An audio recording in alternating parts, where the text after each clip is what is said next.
Brought to you by TechnoSpark 20 series smartphones. I'm superhuman.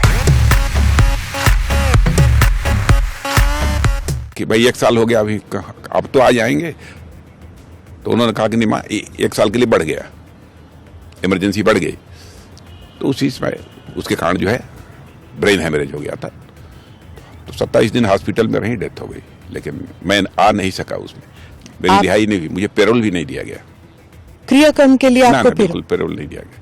मैंने अपना बाल वगैरह जो भी सिर का बनवाना था सब जेल में ही बनवाया था। क्रियाकर्म के लिए भी आपको नहीं भेजा? नहीं। वो लोग हम लोगों के ऊपर तानाशाही का आरोप लगाते हैं, कल्पना करिए। तो फिर किसने किया था? अपने गिरेबान पे झांक कर नहीं देखते हैं लोग। मैं जो भाई वगैरह थे परिवार में, उन लोगों ने किया। मैं नहीं पहुंच पाया, आप मिल नहीं सके। 27 दिन तक हॉस्पिटल में थी ब्रेन हेमरेज होने के बाद, माता आनंदबाई हॉस्पिटल वाराणसी में। फिर भी नहीं दिया। किसने मांगा था आपके लिए रिहाई के लिए? किसी ने अपील डाली थी? नहीं, लोगों ने कोशिश की कुछ समय के लिए छोड़ दिया जाए ताकि अपनी मां को देख ले। नहीं दिया। जब मैं राजनीति की बात और मर्यादा की बात करती हूं तो फिर हमारी हिस्ट्री में एक वो चैप्टर है जिसके बारे में कुछ लोग अभी भी जानते नहीं हैं कि क्या हुआ था, और वो है इमरजेंसी का किस्सा। ज्यादातर लोग नहीं जानते हैं, खासकर यंग यूथ जो है वो जानते नहीं है वो डार्क चैप्टर के लिए। उस वक्त के बारे में आप बताइए। आप 2 साल जेल में थे, आपकी उम्र 23 साल की थी। 18 साल 18 हाँ 23-24 साल की उम्र थी। उसी समय मैं जेल गया था 18 महीने के लिए। 18 महीने के लिए जी। और उस वक्त के बारे में बताइए, आपको जेल में क्यों डाला गया था उस वक्त? मैं क्योंकि इमरजेंसी का हम लोग विरोध कर रहे थे। आप स्टूडेंट लीडर थे?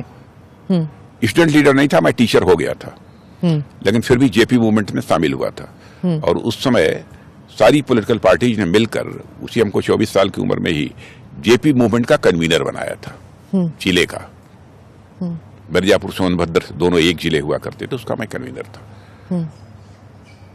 तो उस समय हम लोग आंदोलन करते थे, इमरजेंसी का विरोध करते थे, इमरजेंसी को लेकर लोगों के अंदर जागरूकता पैदा करते थे कि किस प्रकार से ये इमरजेंसी घातक है, तानाशाह प्रवृत्ति की यह परिचायक है, यह बतलाते थे लोगों को हम। बतलाइए, जिन लोगों ने तानाशाही इंपोज की इमरजेंसी के माध्यम से, वो लोग हम लोगों पर तानाशाह होने का आरोप लगाते हैं। लेकिन जब आपको अरेस्ट किया गया तो परिवार में हलचल मच गई होगी। आप तो कोई हलचल नहीं मची। नहीं ना, मैं नई शादी हुई थी और मैं घर पर ही लौटा था दिन भर काम वाम करने के बाद। आए लोग, बतलाया कि नीचे पुलिस फोर्स आई हुई है, आपको पूछ रहे हैं। मैंने कहा बुला लो इंस्पेक्टर वगैरह, डिप्टी एसपी वगैरह को। आ गए, कहे साहब आपका वारंट है। मैंने कहा बैठो आप लोग, मैं भी स्नान कर लेता हूँ। और उन लोगों के लिए भी मैंने कह दिया चाय वगैरह की व्यवस्था करो। फिर गाड़ी लेकर आए थे, गाड़ी में बैठे चले गए। रात को 11 साढ़े 11 बजे या 12 रात के रहे होंगे, जेल चला गया।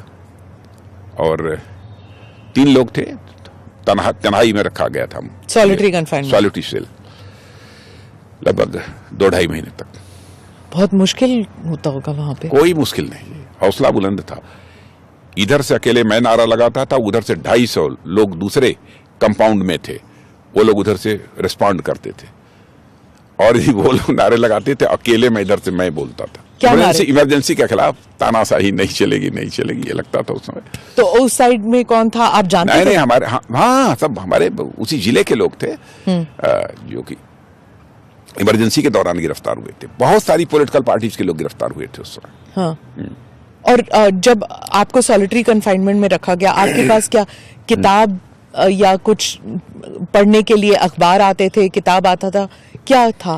कैसे आप वक्त गुजारते थे वहां पर? उस समय पुस्तक वगैरह कुछ नहीं दी जाती थी। एक पीतल का तसला होता था, उसी में दाल दी जाती थी और वैसे ही हाथ पर रोटी दी जाती थी।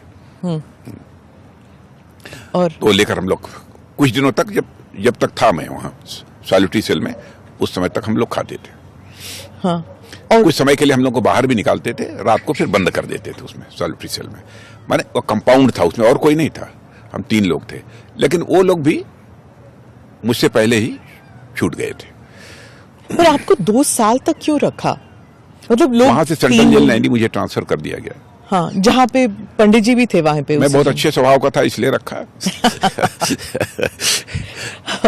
लेकिन आपके परिवार ने तो सोचा था कि आप 1 साल में बाहर निकल आएंगे या 3 महीने में बाहर निकल आएंगे।